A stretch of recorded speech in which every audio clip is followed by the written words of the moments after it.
नाज़रीन आदाब, मैं हूं अब्बास फ़ज़ल और आप देख रहे हैं एमएमसी न्यूज़ इंडिया। नाज़रीन, इस वक्त हमारे साथ ख़ास बातचीत करने के लिए मौजूद हैं इनकलाब के chief of national bureau doctor Mumtaz Alam Rizvi. आज हमसे ममता बनर्जी की दिल्ली विज़िट पर ख़ास बातचीत करेंगे। मुमताज़ आलम साहब, सबसे पहले तो आपका बहुत बहुत खैर मकदम है। जी शुक्रिया बहुत बहुत। साहब, ममता बनर्जी दिल्ली का दौरा करने वाली, क्या है, आपको क्या लगता है, क्या वजह हो सकती है इस दौरे की?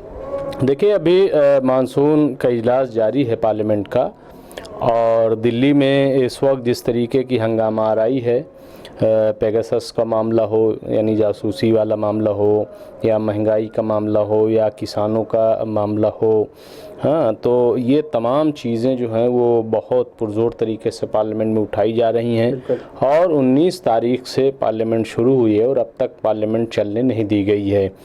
तो ऐसे में ममता बनर्जी का दौरा जो है दिल्ली का, वो बहुत अहमियत है, ख़ास तौर से कि वो कई अपोजिशन लीडरान से मुलाकात करने वाली हैं। हालांकि इससे पहले भी ममता बनर्जी जब भी पार्लियामेंट्री सेशन चलता है तो वो आती रही हैं, लेकिन चूँकि ये विज़िट, जैसा कि उन्होंने ख़ुद ऐलान किया है, वो खेला करने वाली बात है। बिल्कुल। तो एक कौमी राजधानी में और ख़ास तौर से कौमी सियासत में वो कोई बड़ा खेला करने की तैयारी में है। और आपने देखा होगा कि मगरबी बंगाल के इलेक्शन में जिस तरीके से ख़ुद बीजेपी ने, ख़ुद पीएम मोदी ने और अमित शाह ने ममता बनर्जी का कद बहुत ऊंचा किया। बिल्कुल। क्योंकि डायरेक्ट फाइट जो है ममता बनर्जी से की, लेकिन ममता बनर्जी का कद इसलिए बड़ा हो गया कि ममता बनर्जी ने धूल चटा दी बीजेपी को, और वहाँ ना तो पीएम की चल पाई, और ना तो पीएम मोदी की, और ना तो अमित शाह की चल पाई, और ना आरएसएस वहाँ पे कुछ कर पाया। जैसा कि बड़ा बड़ा नारा दिया गया था वहाँ पे, भगवान राम का भी इस्तेमाल करने की कोशिश की गई, जय श्री राम का नारा, और न जाने क्या क्या वहाँ पे, लेकिन कुछ नहीं हुआ।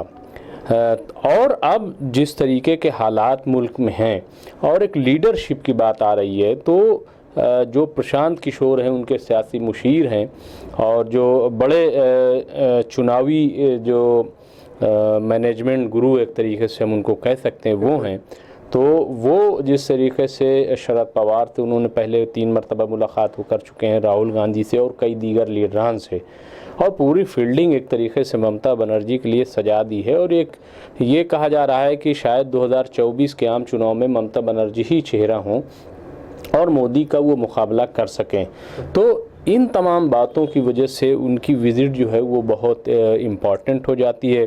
हालांकि वो इस दौरान पीएम मोदी से भी मुलाकात करेंगी और सदर जमहूरिया हिंद से भी मुलाकात करेंगी, लेकिन ये कोई ऐसी चीज़ नहीं, क्योंकि वो तो सीएम हैं और स्टेट को लेकर के वो बात करेंगी। लेकिन इसके अलावा वो सोनिया गांधी से, शरद पवार से और लालू प्रसाद से भी, जैसा कि इत्तला है, और कई दीगर अपोजिशन लीडरान से, अखिलेश यादव से, तेजस्वी यादव अगर आएंगे, या उनके लालू जी हैं ही हैं उनसे, तो इस तरीके के कई और लीडरान थे वो मुलाकात करेंगी। और मुझे लग रहा है कि वो जंतर मंतर भी जाएंगी, जहां पर किसान इस वक्त धरना दे रहे हैं। मुझे ऐसा लग रहा है, पार्लियामेंट की तो खबर है कि वो पार्लियामेंट जाएंगी।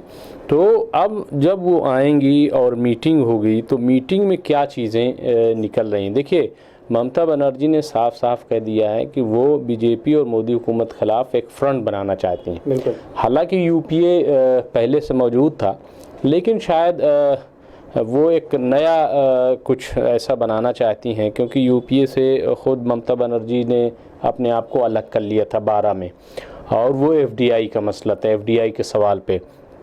इसी तरीके से 2008 में न्यूक्लियर मामले को लेकर के लेफ्ट पार्टीज़ जो है वो यूपीए से अलग हो गई थी। तो यूपीए बहुत सिकुड़ सा गया है। तो हो सकता है कि एक नया नाम दे करके महास का या मोर्चे का, और कोई बहुत अच्छा, और चूँकि यूपीए की चेयरपर्सन सोनिया गांधी हैं, तो उनको दरकिनार न करके, तो एक ऐसा मुझे ऐसा लग रहा है कि जैसा कि ऐलान है, तो अब देखना होगा कि मीटिंग क्या होती है, क्या मसला उठाया जाता है। लेकिन इसकी चर्चा बहुत है, अपोजिशन में भी एक हंगामा आ रही है। हंगामा से मुराद कि बड़ा जोश है, और अपोजिशन में भी इसको लेकर के तरह तरह की बातें की जा रही हैं।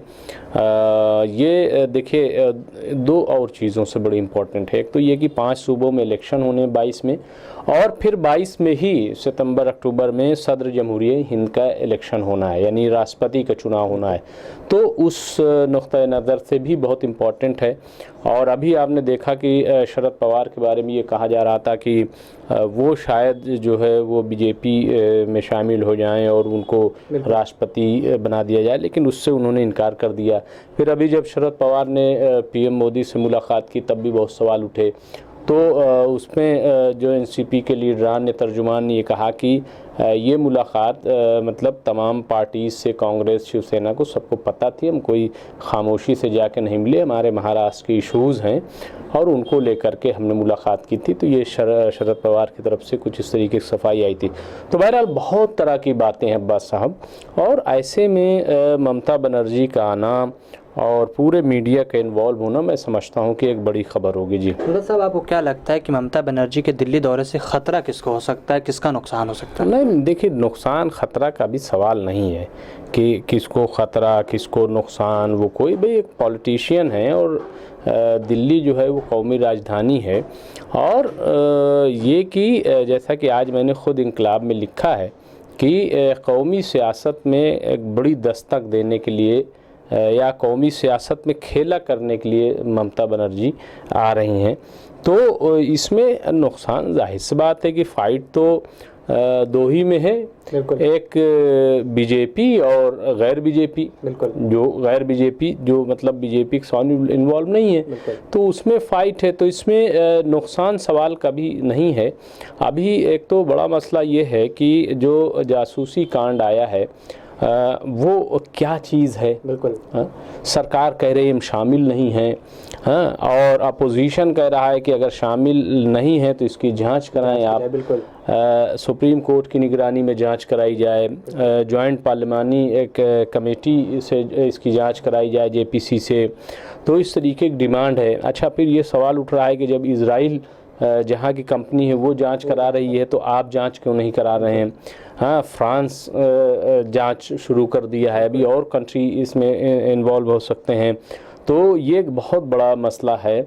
और ऐसे में मतलब अपोजिशन का एकजुट होना जो है वो जाहिर सी बात है कहीं ना कहीं मोदी सरकार को चोट तो करेगा, और इसीलिए बीजेपी परेशान है और वो अलग अलग इशूज़ जो है उठाए जा रहे हैं, लेकिन कोई कुछ सुनने के लिए तैयार नहीं। किसान अलग देखिए आप, जंतर मंतर तक पहुंच चुका है, 200 ही सही, लेकिन वहां संसद चला रहा है वो पैरेलल, और वहां पे हर रोज़ जो है वो नए नए तजावीज़ जो है हुकूमत के सामने पेश की जा रही हैं कि 3 कानून वापस लो।